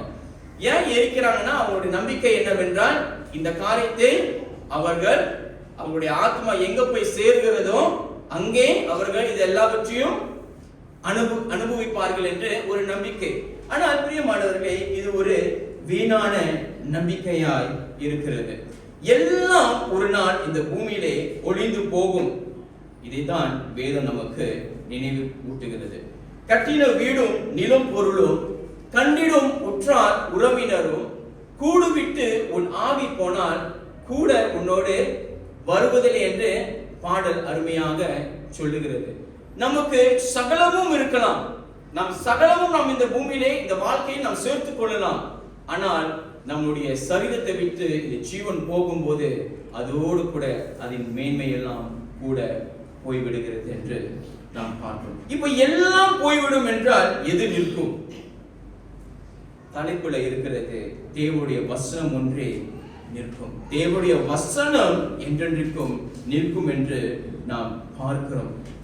சங்கீதம் 33:9 இப்படியாய் சொல்லுகிறது, அவர் சொல்ல ஆகும், அவர் கட்டளையிட நிற்கும் என்று வேதம் சொல்லுகிறது. அவருடைய வார்த்தை நிச்சயமானதாய் இருக்கிறது. அவர் சொன்னால் அது ஆகும், அது அவர் கட்டளையிட நிற்கும் என்று நாம் பார்க்கிறோம். அது என்றென்றைக்கும் நிற்கிறதாய் இருக்கிறது. அதுக்கு ஒரு முடிவு இல்லை என்று நாம் பார்க்கிறோம். பிரியமானவர்களே, கிறிஸ்தவர்களாய் இருக்கிற நீங்களும் நானும் ஒரு காரியத்தை நாம் நினைவில் கொள்ள வேண்டும். நமக்கு இந்த வேத வசனம் ஒன்றே நமக்கு எல்லா அதிகாரங்களுக்கும் மேலான அதிகாரமாய் இருக்கிறது. இந்த பூமியிலே நாம் வாழும்போது பலவிதமான சட்ட திட்டங்களுக்கு நாம் உட்பட்டு இருக்க வேண்டும். ஆனால் கிறிஸ்தவர்களாகிய நீங்களும் நானும், விசுவாசியாகிய நீங்களும் நானும், நமக்கு மேலான அதிகாரம் என்று சொல்லும் போது இந்த வேத வசனமே நமக்கு மேலான அதிகாரமாய் இருக்கிறது. இன்றைக்கு நாம் கேட்க வேண்டிய ஒரு முக்கியமான ஒரு கேள்வி, இந்த மாம்சத்தின் மேன்மையை நாம் சார்ந்து இன்றைக்கு நாம் வாழ்ந்து கொண்டிருக்கிறோமா, அல்லது நிச்சயமான தேவனுடைய வசனத்தை நாம் சார்ந்து வாழ்ந்து கொண்டிருக்கிறோமா என்று நாம் கேட்க வேண்டிய ஒரு கேள்வி. இந்த அநிச்சயமான வாழ்க்கையை நாம் சார்ந்து வாழ்ந்தோம் என்றால் ஒரு நாள் நாம் வெட்கப்பட்டு போய்விடுவோம், நாம் ஏமாற்று போய்விடுவோம். வேதம் இப்படியாக பிரசங்கி 1:2-3 இப்படியா சொல்லுகிறது. பிரசங்கி 1ஆம் அதிகாரம் 2-3 வசனத்தில் இப்படியா சொல்லுகிறது, மாயை மாயை எல்லாம் மாயை என்று பிரசங்கி சொல்லுகிறான். சூரியனுக்கு கீழே மனுஷன் படுகிற எல்லா பிரயாசத்தினாலும் அவனுக்கு பலன் என்ன? நான் நினைக்கிறேன், நான் ரொம்ப வியாக்கியானம் கொடுக்க விரும்பல இந்த பகுதியில. சூரியனுக்கு கீழே மனுஷன் படுகிற எல்லா பிரயாசத்தினாலும் அவனுக்கு பலன் என்ன? அப்ப பிரசங்கி என்ன சொல்லுகிறாரு? நம்ம எவ்வளவு பாடுபட்டாலும் அதுக்கு பலன் என்ன? அது எல்லாம் மாயையா இருக்கிறதா? அதுக்குன்னு நம்ம வேலைக்கு போகாமல் நம்ம இருக்கக்கூடாது. இன்னைக்கு அவர் சொல்லிட்டாரு, பிரசங்கியும் சொல்லிட்டாரு, வேதத்தில் இருக்கிற பிரசங்கியும் சொல்லிட்டாரு, முன்னுக்கு நிற்கிற பிரசங்கியும் சொல்லிட்டாரு, எல்லாம் மாயையா, இதோட நம்ம எல்லாத்தையும் விட்டுருவோம், வீட்டிலேயே உட்கார்ந்துருப்போம். இல்ல, நாம் வேலை செய்ய வேண்டும், வேலை செய்யாதவன் சாப்பிடக்கூடாது. ஆனா வேதம் நமக்கு என்ன கற்றுக் கொடுக்கிறது என்றால், இது எல்லாம் அநித்தியமான காரியங்கள். இதை நம்மளுடைய சிந்தை இதன் மேல் நோக்கமாய் இருக்கக்கூடாது என்று வேதம் நமக்கு நினைவூட்டுகிறது. பிரியமானவர்களே, கர்த்தருடைய நிச்சயமான வார்த்தையின் மேல் நம்மளுடைய நம்பிக்கை, விசுவாசத்தை நாம் வைக்க வேண்டியவர்களாக இருக்கிறோம். 1 பேதுரு 1:23 இப்படியாய் சொல்லுகிறது. 1 பேதுரு 1:23 இப்படியாய் சொல்லுகிறது, அழிவுள்ள வித்தினாலே அல்ல, என்றென்றைக்கும் நிற்கிறதும் ஜீவனுள்ளதுமான தேவ வசனமாகிய அழிவில்லாத வித்தினாலே மறுபடியும் ஜென்மிக்கப்பட்டிருக்கிறீர்கள். இந்த வேத வசனம் ஒன்றே நமக்கு அழிவில்லாத வாழ்க்கையை தர முடியும். தெளிவாய் எழுதியிருக்க, அழிவுள்ள வித்தினாலே அல்ல, என்றென்றைக்கும் நிற்கிறதும் ஜீவனுள்ளதுமான தேவ வசனமாகிய அழிவில்லாத வித்தினாலே மறுபடியும் ஜென்மிக்கப்பட்டிருக்கிறீர்கள். நம்முடைய பழைய வாழ்க்கையை நாம் நினைத்து பார்க்கும் போது நாம் எப்படியெல்லாம் நாம் வாழ்ந்து வந்திருக்கிறோம். இந்துவாய் இருந்தவர்கள், பெரும்பாலும் நம்ம மத்தியிலே நம்ம இருக்கிறவர்கள், முற்காலத்தில் நாம் ஆண்டவரை அறியாதவர்கள், மெய்யான தேவனை தெரியாதவர்கள், நாம் இந்துவாய் நாம் வாழ்ந்து கொண்டு நாம் வந்திருக்கிறோம். பிறகு நாம் கிறிஸ்துவுக்குள்ளாய் நாம் வரும்போது நம்முடைய வாழ்க்கையை தேவன் இந்த வசனத்தின் மூலமாக அதை அவர் மாற்றுகிறதை நான் பார்க்கிறோம். ஆகையால் நாம் இந்த தேவ வசனமாகிய அழிவில்லாத வித்தினாலே மறுபடியும் ஜென்மிக்கப்பட்டவர்களாய் நீங்களும் நானும் இருக்கிறோம். மத்தேயு 24:35 இப்படியாய் சொல்லுகிறது, பிரியமானவர்களே, வானமும் பூமியும் ஒளிந்து போகும், என் வார்த்தைகளோ ஒளிந்து போவதில்லை. பிரியமானவர்களே, இந்த வசனம் எதை குறிக்கிறது என்றால், இந்த வானமும் பூமியும் வேதத்தில் சொல்லுகிறது போல, வெளிப்படுத்தின விசேஷத்திலும் சொல்லுகிறது போல, ஒரு நாள் இந்த வானமும் பூமியும் நிச்சயமாக ஒளிந்து போகும். ஆனால் அவருடைய வசனமோ என்றென்றைக்கும் நிலை நிற்கிறதா இருக்கிறது. அவருடைய வசனம் ஒளிந்து போவதில்லை என்று வேதம் நமக்கு சொல்லுகிறது. ஆக பிரியமானவர்களே, உங்களுக்கும் எனக்கும் என்ன அவசியம் என்றால், இந்த வேத வசனம் மிகவும் அவசியமாய் இருக்கிறது. மனுஷன் அற்பத்தினாலே பிழைப்பதில்லை, அப்படியா? தேவனுடைய வசனத்தினாலே அவன் பிழைப்பான் என்று இயேசு கிறிஸ்து சொல்லுகிறார். ஆக பிரியமானவர்கள், இந்த வசனம் நம்முடைய வாழ்க்கைக்கு மிகவும் அவசியம் உள்ளதாக இருக்கிறது. இன்றைக்கு நான் ஒரு கேள்வி கேட்கலாம், நீங்க அதுக்கு கை தூக்க வேண்டிய அவசியம் இல்லை. எத்தனை பேரு தினந்தோறும் இந்த வேத வசனத்தை நாம் வாசிக்கிறோம்? எத்தனை பேரு தினந்தோறும் இந்த வேதத்துக்கு நம் நேரத்தை கொடுக்கிறோம்? எத்தனை பேரு இந்த வேதத்தை வாசிப்பது மாத்திரமல்ல, இந்த வேதத்துக்கு உள்ள நேரம், அதாவது வேத தியானத்துக்கு நம் நேரத்தை செலுத்துகிறோம்? வேதம் வாசிப்பது ஒன்று, வேதத்தை தியானிப்பது ஒன்று. வாசிச்சுட்டு போயிடலாம், ஒரு கடமையாக நம்ம தினந்தோறும் நம்ம வாசிச்சுட்டு போயிடலாம். ஆனா எத்தனை பேர் அதில் இருக்கிற வார்த்தையை நாம் தியானிக்கிறோம்? அது நமக்கு ஜீவனை தருகிறதா இருக்கிறது. நாம் இந்த பூமியில ஏமாந்து போகாதபடிக்கு நித்திய ஜீவனுக்குள்ளாய் நாம் பிரவேசிப்பதற்கு இந்த வசனம் நமக்கு உதவியாய் இருக்கிறது. ஆகையால் இந்த பூமியிலே எல்லாம் ஒளிந்து போகும். Everything has an expiry date. இந்த பூமியிலே எல்லாத்துக்கும் ஒரு காலாவதி திகதி இருக்கிறது. இந்த வசனத்துக்கு மாத்திரமே காலாவதி திகதி கிடையவே கிடையாது. There's no expiry for the word of God. It stands forever. அது என்றென்றைக்கும் நிற்கிறதாய் இருக்கிறது. பிரியமானவர்களே, அதுவே நம்முடைய பலனாய் இருக்கிறது. இரண்டாவது புள்ளிக்குள்ளாய் நாம் கடந்து போவோம். தேவனுடைய வசனம் சத்தியமானது. தேவனுடைய வசனம் சத்தியமானது. The word of God is true. பல நம்பிக்கையான வார்த்தைகளை நாம் கேட்டிருப்போம். உங்களுடைய கஷ்ட காலத்துல என்னை நோக்கி கூப்பிடுங்க. ஆண்டவர் சொல்லல, மனுஷன் சொல்றதை பத்தி பேசிட்டு இருப்பேன். ஆண்டவர் சொல்றதை பத்தி நான் பேசல, மனுஷன் சொல்றதுதான். உங்களுடைய கஷ்டமான நேரத்துல நீங்க எனக்கு கால் பண்ணுங்க. 12 மணி ஆனாலும் சரி, 12 மணி ஆனாலும் சரி, எந்த பிரச்சனையா இருந்தாலும் நீங்க எனக்கு கால் பண்ணுங்க, நான் உங்களுக்கு உதவி செய்வேன் அப்படின்னு சொன்னது அதோடு முடிஞ்சிடும். குடிக்கார பேச்சு விடிஞ்சா போச்சு. இந்த வார்த்தையை நான் பயன்படுத்த விரும்பல, ஆனா வந்துருச்சு. குடிக்கார பேச்சு விடிஞ்சா போச்சு சொன்னது விடிஞ்ச உடனே, மயக்க தெளிஞ்ச உடனே எல்லாத்தையும் மறந்துடுவாங்க. நம்முடைய வாழ்க்கை அப்படியா இருக்கிறதா? நம் சத்தியமான வாழ்க்கையை நாம் வாழுகிறோமா? நம்முடைய வார்த்தை உண்மை உள்ளதாய் இருக்கிறதா? திருமணத்திலே கணவன் மனைவி அவர்கள் வாக்குறுதியை கொடுப்பார்கள். என்ன வாக்குறுதி? அண்ணன் என்ன ஞாபகம் இருக்கா? என்ன வாக்குறுதி கொடுத்தீங்கன்னு அக்காவுக்கு ஞாபகம் இருக்கு? யாராவது மறந்துட்டீங்களா? நிறைய பேர் மறந்துட்டோம்னு நினைக்கிறேன். இன்பத்திலையும் துன்பத்திலையும், கஷ்டத்திலையும் நஷ்டத்திலையுமா, சுகத்திலையும் சுகவீனத்திலையும், என்ன வந்தாலும் நான் உன்னை நேசிப்பேன், உன்னை பாதுகாப்பேன், உன்னை கைவிட மாட்டேன், இப்படிப்பட்ட நம்பிக்கையான வார்த்தையை நாம் சொல்வது உண்டு.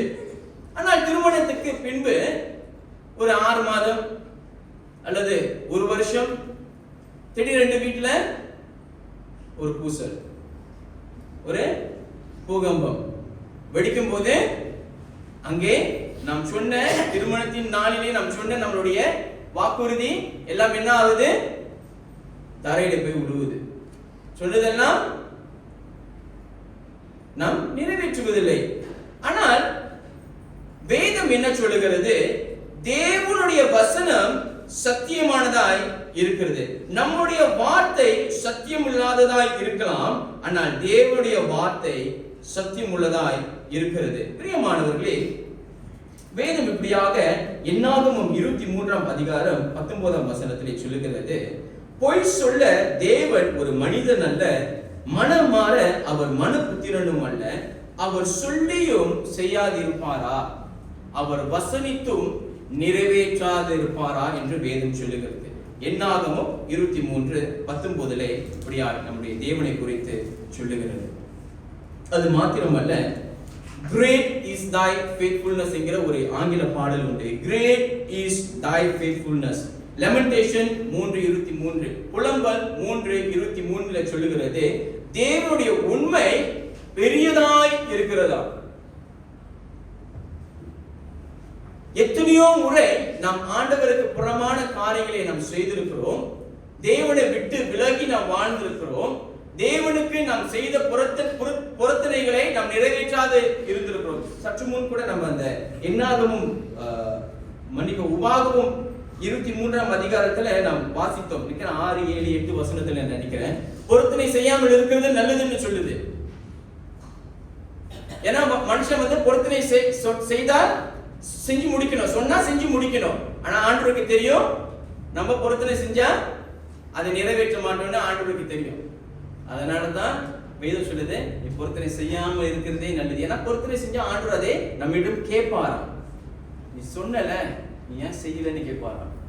பொருத்தனையை நாம் நிறைவேற்ற வேண்டியவர்களாக இருக்கிறோம். நாம் ஒரு வார்த்தையை நம்முடைய வாயிலிருந்து நாம் புறப்படுவதற்கு முன்பதாக நாம் பல முறை யோசிக்க வேண்டும். நான் சொன்ன வார்த்தையை என்னால காப்பாற்ற முடியுமா என்று நாம் நினைக்க வேண்டும். வேதம் கர்த்தரை குறித்து இப்படி சொல்லுகிறது. சங்கீதம் 33:4 இப்படியாய் சொல்லுகிறது, கர்த்தருடைய வார்த்தை உத்தமமும் அவருடைய செய்கையெல்லாம் சத்தியமுமாய் இருக்கிறதா. இன்றைக்கு நம்மளுடைய வார்த்தை உத்தமமாய் இருக்கிறதா என்று நாம் இந்த வேளையிலே நாம் ஆராய்ந்து பார்க்க வேண்டியவர்களாய் இருக்கிறோம். நம்முடைய செய்கையெல்லாம் சத்தியமாய் இருக்கிறதா. கர்த்தர் உத்தமமாய் இருக்கிறார், அவருடைய வார்த்தை அவருடைய செய்கையெல்லாம் சத்தியமாய் இருக்கிறது என்று வேதம் சொல்லுகிறது. ஆனால் இன்றைக்கு நாம் நம்மை கேட்க வேண்டிய கேள்வி, நம்முடைய வார்த்தை நம்முடைய செய்கைகள் அப்படியாய் இருக்கிறதா. நம்முடைய வார்த்தை உத்தமமாய் இருக்கிறதா, நம்முடைய செய்கை எல்லாம் சத்தியமாய் இருக்கிறதா. இன்றைக்கு நானே என்னை பார்த்து கேட்கிற ஒரு கேள்வி. நாம் அனைவரும் நம்மை சோதித்தறிய வேண்டிய ஒரு நேரம், ஒரு கேள்வியாய் இருக்கிறது. வேதத்தில் நாம் பார்க்கிறோம், 1 சாமுவேல் 3:19 இப்படியாய் சாமுவேலை குறித்து சொல்லுகிறது, சாமுவேல் வளர்ந்தான், கர்த்தர் அவனோடு கூட இருந்தார், அவர் தம்முடைய எல்லா வார்த்தைகளிலும் ஒன்றை ஆகிலும் தரையிலே விழுந்து போக விடவில்லை. என்ன ஒரு சாட்சி! சாமுவேலை குறித்து என்ன ஒரு சாட்சி! கர்த்தர் அவனோடு கூட இருந்தார், அவர் தம்முடைய எல்லா வார்த்தைகள், யாருடைய வார்த்தை? சாமுவேலிருந்து வாயிலிருந்து புறப்பட்ட ஒவ்வொரு வார்த்தைகளையும் ஒன்றை ஆகிலும் தரையிலே விழுந்து போக அவர் விடவில்லை. ஏனென்றால் சாமுவேலுடைய வாயிலிருந்து உரைத்த காரியங்கள் எல்லாம் தேவனால் வந்தது. தேவன் சொன்ன காரியத்தை அவர் அப்படியே சொன்னார். தேவன் அந்த வார்த்தையை கனம் பண்ணினார். இன்றைக்கு நம்முடைய வார்த்தை, நம்முடைய வாயிலிருந்து புறப்படுகிற வார்த்தை அது தேவனிடத்திலிருந்து வருகிற காரியமாய் இருக்கிறதா அல்லது நம்முடைய சுயமான காரியமாய் இருக்கிறதா? தேவனுடைய வார்த்தையாய் இருக்குமானால், அந்த சத்தியமுள்ள வார்த்தையாய் இருக்குமானால் தேவன் அதை நிறைவேற்றுவார். அது தரையிலே விழுந்து போக அவர் அதை அனுமதிக்க மாட்டார். பிரியமானவர்களே, இன்றைக்கு தேவனுடைய வசனம் சத்தியமானதா இருக்கிறது என்று நாம் பார்க்கிறோம். ஆண்டவருடைய வசனத்தின் மேல் நாம் நம்பிக்கை உள்ளவர்களாய் நாம் இருக்க வேண்டும். இந்த சத்தியம், இந்த வசனம் சத்தியம் உள்ளதாய் இருக்கிறது. ஆவியானவரை குறித்து என்ன சொல்லுகிறது? சத்திய ஆவியானவர் என்று நாம் பார்க்கிறோம். இந்த ஆவியானவர் அவர் சத்தியம் உள்ளவர், இந்த வசனம் சத்தியம் உள்ளது, தேவன் சத்தியம் உள்ள தேவனாய் இருக்கிறார். ஆகையால் இந்த வார்த்தையின் மேல் நாம் நம்பிக்கையா இருப்போமானால், விசுவாசமா இருப்போமானால், இந்த வார்த்தை, இந்த சத்திய வார்த்தையின் மேல் நாம் விசுவாசமா இருப்போமானால் நம்முடைய வாழ்க்கையும் ஆவியானவரால் வழி நடத்தப்படுகிற வாழ்க்கையா இருக்கும். நம்முடைய வாழ்க்கையும் சத்தியம் உள்ள ஒரு வாழ்க்கை, ஒரு நேரான பாதையிலே போகிற ஒரு வாழ்க்கையாய் இருக்கும். நாம் வேத வசனத்தை, சத்தியமான இந்த வேத வசனத்தை நாம் நம்புகிறோம் என்றால் நம்முடைய கர்த்தராகிய இயேசு கிறிஸ்துவை நாம் நம்புகிறோம் என்று அர்த்தம். காரணம், வேதம் சொல்லுகிறது, ஆதியிலே வார்த்தை இருந்தது, அந்த வார்த்தை தேவனிடத்தில் இருந்தது, அந்த வார்த்தை தேவனாய் இருந்தது. ஆண்டவராகிய இயேசு கிறிஸ்துவே அவர் அந்த வார்த்தையாய் இருக்கிறார். அந்த வார்த்தை மேல் நம்பிக்கையாய் இருக்கிற நாம் ஆண்டவராகிய இயேசு கிறிஸ்து மேல் நம் நம்பிக்கை உள்ளவர்களாக இருக்கிறோம் என்று அர்த்தமாய் இருக்கிறது. தேவன் அவர் மேல் நம்பிக்கையாய் இருக்கிறவர்கள் யாரையும் அவர் கைவிட மாட்டார். என்ன வந்தாலும் நாம் ஆண்டவரை நம்பி நாம் ஜீவிக்க வேண்டும். அவருடைய வார்த்தை சொன்னால் அது நிச்சயமாக அதை நிறைவேற்றி முடிக்கிறவராய் இருக்கிறார். பாடல் ஒன்று இப்படியாய் சொல்லுகிறது, என்ன வந்தாலும் நம்புவேன் என் இயேசு மீட்பரை. என்ன வந்தாலும் நம்புவேன் என் இயேசு மீட்பரை. யார் கைவிட்டாலும் பின் செல்வேன் எனது இயேசுவை. அகல ஆழ உயரமாய் எவ்வளவு அன்பு கூர்ந்தார். என்ன துன்பங்கள் வந்தாலும் அவர் என்னை கைவிட மாட்டார். அவர் நம்மை கைவிட மாட்டார். அவருடைய வார்த்தை உண்மை உள்ளதாய் இருக்கிறது. நாம் எப்போதும் அடிக்கடி நாம் ஜெபிக்கும் போது நாம் சொல்வோம், வாக்குத்தத்தத்தின் தேவன் என்று நாம் சொல்வோம். அவருடைய வார்த்தையை அவர் சொன்னால் அதை அவர் நிறைவேற்ற வல்லவராய் இருக்கிறார். பிரியமானவர்களே, அந்த சத்தியமான அந்த வார்த்தையின் மேல் நாம் நம்பிக்கையாய் இருப்போம். கர்த்தர் நம்மை கைவிட மாட்டார். மூன்றாவது காரியமாக, அவருடைய வசனம் அசைக்க முடியாததாய் இருக்கிறது. அவர் தேவனுடைய வசனம் அசைக்க முடியாதது. பிரியமானவர்களே, நம்ம ஒரு காரியத்தை நாம் அறிந்து கொள்ள வேண்டும். தேவனுடைய வசனம் அசைக்க முடியாத ஒரு காரியமும் இல்லை. தேவனுடைய வசனம் ஒரு காரியத்தையும் அசைக்க முடியாத, அதாவது தேவனுடைய வசனம் அசைக்க முடியாத ஒரு காரியமும் இல்லை. அதே வேளையிலே அந்த வசனமும் அசைக்க முடியாததாய் இருக்கிறது. நான் என்ன சொல்றேன்னு, தேவனுடைய வசனம் எல்லாவற்றையும் அசைக்கப்படும், ஆனால் அந்த வசனமும் அசைக்க முடியாததாய் இருக்கிறது. அவ்வளவு பலமும் அவ்வளவு உறுதியுமான வார்த்தையாக இருக்கிறது. இன்றைக்கு இந்த அசைக்க முடியாத இந்த வசனத்தின் மேல் நாம் கட்டப்பட்டவர்களாய் நாம் இருக்க வேண்டும். தேவனுடைய வசனத்தின் மேல், தேவனுடைய இந்த அசைக்க முடியாத இந்த வசனத்தின் மேல் நாம் கட்டப்பட்டவர்களாய் இருக்க வேண்டும். We should be built on the word of God that is unshakable. இன்றைக்கு என்ன பிரச்சனை என்றால், இந்த வேதத்தை நாம் வாசிக்கும் போது நாம் நமக்கு எது வேண்டுமோ, நமக்கு எது பிரியமாய் இருக்கிறதோ அதை மாத்திரமே நாம் எடுத்துக்கொள்வோம். நமக்கு வேண்டாதது, நமக்கு கஷ்டம், நம்ம அந்த வார்த்தை சில வேளை நம்மளை குத்தும், அந்த வார்த்தை சில வேளை நம்மை குத்தும். அப்படிப்பட்ட வார்த்தைகளை வாசிப்பதற்கு சில வேளை நம்மளுக்கு ரொம்ப கஷ்டமா இருக்கும், தவிர்த்துருவோம், வேண்டாம் அந்த பேச்சை மாத்திடுவோம், இந்த சாப்டரே சாத்திடுவோம், வேற ஆசீர்வாதமான வார்த்தைகளை நாம் வாசிப்போம். அப்படி அல்ல பிரியமானவர்களே, தேவனுடைய வசனத்தின் மேல் நாம் கட்டப்பட வேண்டும் என்றால் அது நம்மை சிட்சிக்கிற வார்த்தையாய் இருந்தாலும் கூட அதன் மேல் நாம் கட்டப்பட்டவர்களாய் இருக்க வேண்டும். காரணம், நாம் வழி விலகி போகிறவர்களாய் நாம் இருக்கிறோம்.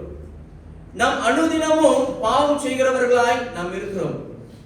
இந்த ஒரு கேள்வி நான் கேட்டாலும் யாருனாலும் ஒரு உறுதியான பதில் கொடுக்க முடியாது. நான் இன்னைக்கு பாவமே செய்யலன்னு யாராவது சொல்ல முடியுமா? இன்னைக்கு நான் பாவமே செய்யல, நான் ரொம்ப பரிசுத்தமா நான் இருந்துட்டேன்,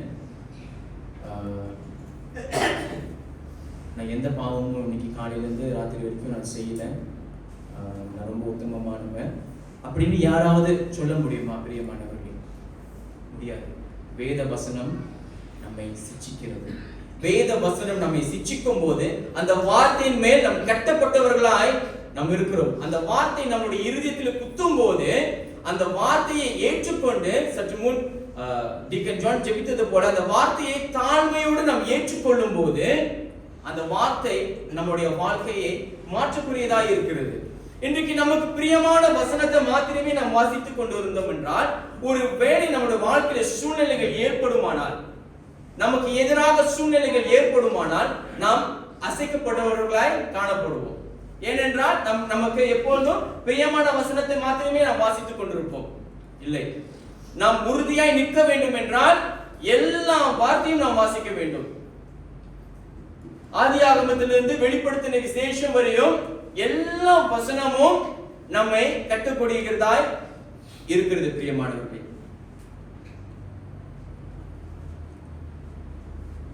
ஒரு கட்டடம் எப்படியாக உறுதியாக ஒரு அஸ்திபாரத்தின் மேல் கட்டப்பட்டு இருக்கிறதோ, அதே போல வசனத்தின் மேல் கட்டப்பட்டிருக்கிற நீங்களும் நானும், வசனத்தின் மேல் கட்டப்பட்டிருக்கிற நீங்களும் நானும் உறுதியாய் கர்த்தருக்குள்ளாய் நாம் நிற்கிறவர்களாய் இருப்போம். எத்தனையோ வருஷம் கிறிஸ்தவர்களாய் இருந்தவர்கள் வழிவகி போவதற்கு சாத்தியக்கூறி இருக்கு, வாய்ப்பு இருக்கு. எத்தனையோ வருஷமாய் கர்த்தருக்கு ஊழியம் செய்து கொண்டிருந்தார், வைராக்கியமா ஆண்டவருக்காக வாழ்ந்து கொண்டிருந்தார்கள்.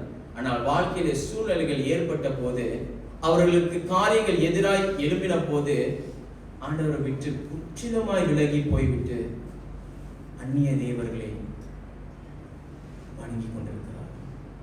அப்பேற்பட்ட சாட்சிகளையும் நாம் பார்க்கிறோம். இது நல்ல சாட்சி அல்ல, இது நல்ல சாட்சி அல்ல. என்ன வந்தாலும் கர்த்தருக்குள்ளாய் உறுதியாய் நிற்கிறவர்களாய் நாம் இருக்கிறோம். வசனம் ஒன்றே நமக்கு உதவி செய்கிறதாய் இருக்கிறது. சங்கீதம் 62 வசனம் 1-2 இப்படியாய் சொல்லுகிறது, தேவனை நோக்கி என் ஆத்துமா அமர்ந்திருக்கிறது, அவரால் என் ரட்சிப்பு வரும், அவரே என் கன்மலையும் என் ரட்சிப்பும் என் உயர்ந்த அடைக்கலுமானவர், நான் அதிகமாய் அசைக்கப்படுவதில்லை என்று வேதம் சொல்லுகிறது. சங்கீதம் 62 வசனம் 1-2. சங்கீதக்காரன் அறிந்திருந்தான் அவனுடைய தேவன் யார் என்று. இன்றைக்கு நாம் கேட்க வேண்டிய கேள்வி, நமக்கு தெரியுமா நம்முடைய தேவன் யார் என்று? அவர் கண்மலையான தேவன், அவர் உறுதியான அஸ்திபாரம் கொண்டவராய் இருக்கிறார். இந்த வசனத்தின் மேல் நாம் நம்பிக்கையாய் இருப்போமானால், விசுவாசமாய் இருப்போமானால், இந்த வசனத்தின் மேல் நாம் கட்டப்பட்டவர்களாய் இருப்போமானால், எப்படியாப்பட்ட புயல், எப்படியாப்பட்ட போராட்டம், பிரச்சனைகள் நம்முடைய வாழ்க்கையில் ஏற்பட்டாலும் நம்மை அசைக்க முடியாது. நாம் என்ன வந்தாலும் ஆண்டவர் மேல் வைராக்கியம் உள்ளவர்களாய் நாம் இருப்போம். எவ்வளவோ கஷ்டங்களை தாண்டி வந்திருக்கோம் இல்லையா? நாம் நம்பிக்கை இருப்போம். எவ்வளவோ காரியங்களை நாம் கஷ்டம், எவ்வளவோ பாடுகள், போராட்டங்கள், பிரச்சனைகள், பூசல், புயல் எவ்வளவோ தாண்டி வந்திருக்கிறோம். கர்த்தர் நம்மை நடத்தவில்லையா? The God leads. ஜெயம் கொடுக்கிற தேவன் நம்மை இன்றைக்கும் நடத்தி கொண்டுதான் இருக்கிறார். கர்த்தர் நல்லவர் இல்லையா? அவர் நல்லவராகவே இருக்கிறார். எபிரேயர் 6:19 எப்படியாய் சொல்லுகிறது, அந்த நம்பிக்கை நமக்கு நிலையும் உறுதியும் திரைக்குள்ளாக போகிறதுமான ஆத்துமா நங்கூரமாய் இருக்கிறதாம். அந்த நம்பிக்கை நமக்கு நிலையும் உறுதியும் திரைக்குள்ளாக போகிறதுமான ஆத்துமா நங்கூரமாய் இருக்கிறதாம். திரைக்குள்ளாக போகிறதுமான ஆத்துமா நங்கூரம் என்றால் என்ன? பிரியமானவர்களே, முற்காலத்திலே பழைய ஏற்பாடில் நாம் வாசிக்கிறோம், பிரதான ஆசாரியர் அவன் பலி கொடுக்க வேண்டும். பிறகு மகா பரிசுத்த ஸ்தலத்துக்குள்ளாய் போய் அவனுடைய பாவத்துக்காகவும் ஜனங்களுடைய பாவத்துக்காகவும் அவன் தேவனிடம் மன்னிப்பு கேட்க வேண்டும். பாவ மன்னிப்பை, பாவ அறிக்கை செய்து அவன் மன்னிப்பு பெற்றுக்கொள்ள வேண்டும். திரைக்குள்ளாக எங்க? மகா பரிசுத்த ஸ்தலத்துக்கு. ஆனால் நீங்க சொல்லுகிறது, ஆண்டவராகிய இயேசு கிறிஸ்துவே நமக்கு பிரதான ஆசாரியராய் மாறி, அவரே நமக்கு ஜீவ பலியாய் மாறி அந்த திரைக்குள்ளாக அவர் போனார். அந்த மாம்சமான திரை நம்ம ஒரு பாட்டு பாடணும்னு நினைக்கிறேன், அந்த என் மீது அன்பு கூர்ந்து. அது என்ன? மாம்சமான திரையை அவர் கிழித்து போட்டாராம். நமக்கு இனி அந்த திரை தேவையில்லை. ஏனென்றால் ஆத்மா நங்கூரமாகிய இயேசு கிறிஸ்துவே அவர் நமக்காய் அந்த திரைக்குள்ளாய் போனார். அப்படியேப்பட்ட ஒரு நங்கூரம், அப்படியேப்பட்ட ஒரு ஆத்ம நங்கூரம் நமக்கு தேவனாய் இருக்கும்போது நாம் அதிகமாய் அசைக்கப்படுவதில்லை. இன்றைக்கு கிறிஸ்துவை உடையவர்கள் கர்த்தருக்குள்ளாய் நிலைத்திருக்கிறவர்களாய் இருப்பார்கள். அப்படியாய் இருக்க வேண்டும் என்று தேவன் விரும்புகிறார். பிரியமானவர்களே, நான் கடந்த மாதம் ஆஸ்திரேலியாவுக்கு போயிருந்தேன். அங்கே ஒரு கடல் ஓரத்திலே நான் நின்று கொண்டிருந்த போது அங்கு ஒரு இடம் முற்காலத்துல, பழைய காலத்துல, பழங்காலத்துல ஷிப்ரைக் என்ன சொல்லுவாங்க, பெரிய பெரிய கப்பல்கள் இடிந்து உடைந்து போன நிலைமையில அவர்கள் அந்த அந்த ஆராய்ச்சி செய்தவர்கள் அந்த கடலுக்குள்ளாய் போய் அந்த நங்கூரத்தை எல்லாம் வெளியே கொண்டு வந்தாங்க. அந்த நங்கூரத்தை நான் பார்க்கும்போது இந்த வசனம் தான் எனக்கு ஞாபகத்துக்கு வந்தது. ஆத்துமா நங்கூரமாகிய இயேசு. அந்த நங்கூரம் நம்ம நினைக்கிற மாதிரி ரொம்ப சின்ன ஒரு பொருள் அல்ல. இந்த பில்டிங்கோட பெருசா இருக்கும் ஒரு நங்கூரம். அவ்வளவு பெரிய நங்கூரம், கப்பலை தாங்கக்கூடியதாக இருக்கிற நங்கூரம். எப்படியாப்பட்ட காற்று புயல் வந்தாலும் அது அசையாதபடிக்கு காத்துக்கொள்கிற நங்கூரம். ஆனால் அப்படியாப்பட்ட நங்கூரமும் தாண்டி அந்த கப்பல் உடைந்து போயிருக்கு. ஆனா நம்முடைய தேவன் அப்படி இல்லை. அவர் அந்த நங்கூரத்தை பார்க்கிறோம், அவர் உறுதி உள்ளவராய் இருக்கிறார். என்ன புயல் வந்தாலும், எப்படியாப்பட்ட காற்று வந்தாலும், எப்படியாப்பட்ட போராட்டங்கள் வந்தாலும் நாம் அசைய மாட்டோம். கர்த்தராகிய இயேசு கிறிஸ்து நமக்கு ஆத்துமா நங்கூரமாய் இருக்கிறார். இதுவே நம்மளுடைய பலனாய் இருக்கிறது. பிரியமானவர்களே, இன்றைக்கு கர்த்தருடைய வார்த்தை மிகவும் முக்கியமாய் இருக்கிறது. கர்த்தருடைய வார்த்தையை நாம் வாசிக்க வேண்டும், தியானிக்க வேண்டும். 2 பேதுரு 3:18 சொல்லுகிறது, நம்முடைய கர்த்தரும் இரட்சகருமாகிய இயேசு கிறிஸ்துவின் கிருபையிலும் அவரை அறிகிற அறிவிலும் வளருங்கள். கர்த்தராகிய இயேசு கிறிஸ்துவினுடைய கிருபையிலும் அறிவிலும் வளர வேண்டும் என்றால் நாம் வேதத்தை வாசிக்கிறவர்களாய் இருக்க வேண்டும், வேதத்தை தியானிக்கிறவர்களாய் இருக்க வேண்டும். என்றென்றைக்கும் நிற்கிற இந்த வசனத்தின் மேல் நாம் நம்பிக்கை உள்ளவர்களாய் இருக்க வேண்டும். நாம் உறுதியாய் கர்த்தருக்குள்ளாய் நிற்க வேண்டியவர்களாய் இருக்கிறோம். எல்லாம் ஒளிந்து போனாலும் இந்த வார்த்தை ஒளிந்து போகாத வார்த்தையாக இருக்கிறது. இதுவே நம்மை பரலோகத்துக்கு கொண்டு போய் சேர்க்கும். இந்த மாம்சத்தின் மேன்மையெல்லாம் ஒரு நாள் நம்மை விட்டு போனாலும் நமக்கு அதின் விட மேன்மையான வாழ்க்கை தேவன் பரலோகத்தில் வைத்திருக்கிறார். அதை நிறைவேற்றவும் அவர் இந்நாளிலும் அந்நாளிலும் அவர் உண்மையுள்ளவராக இருக்கிறார். கர்த்தர் தாமே நமக்கு உதவி செய்வாராக. ஒரு விசை கண்களை மூடுவோம். எங்களை அதிகமாய் நேசிக்கிற எங்கள் அன்பின் ஆண்டவரே, இந்த திரு மறையை நீர் எங்களுக்கு கொடுத்தமைக்காக உமக்கு நன்றி. இந்த வசனத்தை நாங்கள் ஒவ்வொரு நாளும் வாசிக்க, தியானிக்க, கர்த்தரை அறிகிற அறிவிலும் கிருபையிலும் நாங்கள் வளர எங்களுக்கு உதவி செய்யும்.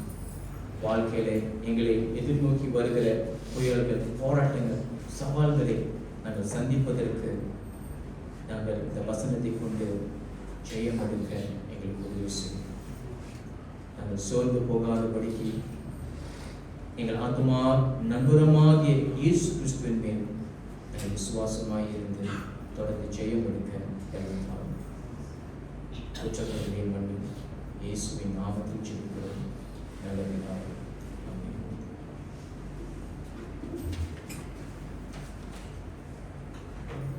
இறுதி பாடலுக்கு நாம் யாரும் எழுந்திருப்போம்.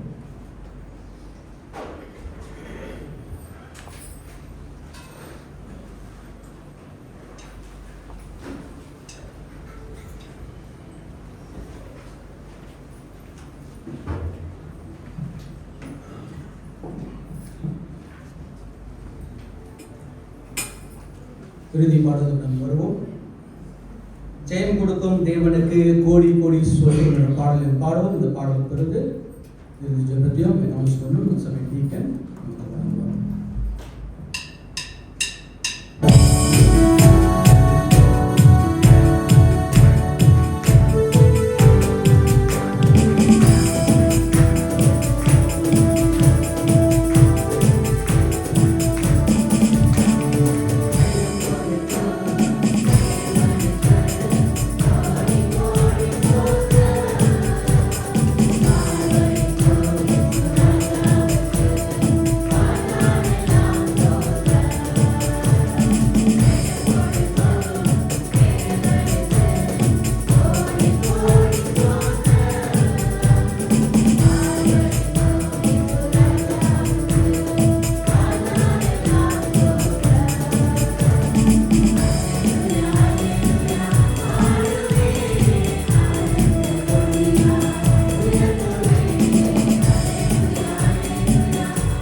வாக்குத்தத்தத்தின் மூலம் எங்களுக்கு வாக்குத்தத்தம் பண்ண தேவனே உமக்கு நாங்கள் நன்றி செலுத்திக் கொள்கிறோம். நீ உண்மை உள்ளவர், சத்தியம் உள்ளவர், நிரந்தரம் உள்ளவர். அப்படியாக உம்முடைய வார்த்தையோ எங்களுடைய வாழ்க்கையில அது சத்தியமா இருப்பதற்காக நாங்கள் உமக்கு நன்றி செலுத்திக் கொள்கிறோம். நாங்கள் மறந்தாலும் நீர் எங்களை மறப்பதில்லை. இன்றைக்கு உம்முடைய வார்த்தையின் மூலியமாக நீர் எங்களோடு பேசினதற்காக நன்றி செலுத்திக் கொள்கிறோம். பல நேரத்தில் எங்களுடைய வாழ்க்கையில எங்களுக்கு முன்பதாக நடக்கின்ற காரியங்களை நாங்கள் எண்ணி பார்க்கும் பொழுது எங்களுடைய ஆத்துமா சோர்வடைகிறது. ஆண்டவரே, மீண்டும் மீண்டுமாக உம்மிடத்தில் நாங்கள் வருவோமானால் உம்முடைய வார்த்தையை கொண்டு நீர் எங்களை ஆறுதல் படுத்துகிறீர். அப்படியாக உம்முடைய வார்த்தையில வல்லமை இருக்கிறது. ஆண்டவரே, உம்முடைய வார்த்தையின் மூலியமாக நீர் எங்களை நடத்துகிறீர். அதற்காக நன்றி. நீர் தொடர்ந்து எங்களுக்கும் எங்களுடைய பிள்ளைகளுக்கும் நீர் தகப்பனாய் இருந்து மேய்ப்பனாய் இருந்து நீர் எங்களுடைய வாழ்க்கையை தொடர்ந்து நடத்த நாங்கள் வேண்டுதல் செய்கிறோம். சோர்ந்து போன உள்ளங்களுக்கு உடைய சமாதானத்தை நீர் கொடுக்கும்படி நாங்கள் வேண்டுதல் செய்கிறோம். தொடர்ந்து கர்த்தருடைய சமாதானம் சபையாரோடு இருந்து வழிநடத்தும்படி அருமை இரட்சகரான இயேசு கிறிஸ்துவின் நாமத்தில் ஜெபத்தில் எடுக்கிறோம் நல்ல பிதாவே, ஆமென். ஆத்துமாவே கர்த்தரை ஸ்தோத்திரி, என் முழு உள்ளமே பரிசுத்த நாமத்தை ஸ்தோத்திரி. என் ஆத்துமாவே கர்த்தரை ஸ்தோத்திரி, கர்த்தர் செய்த சகல உபகாரங்களை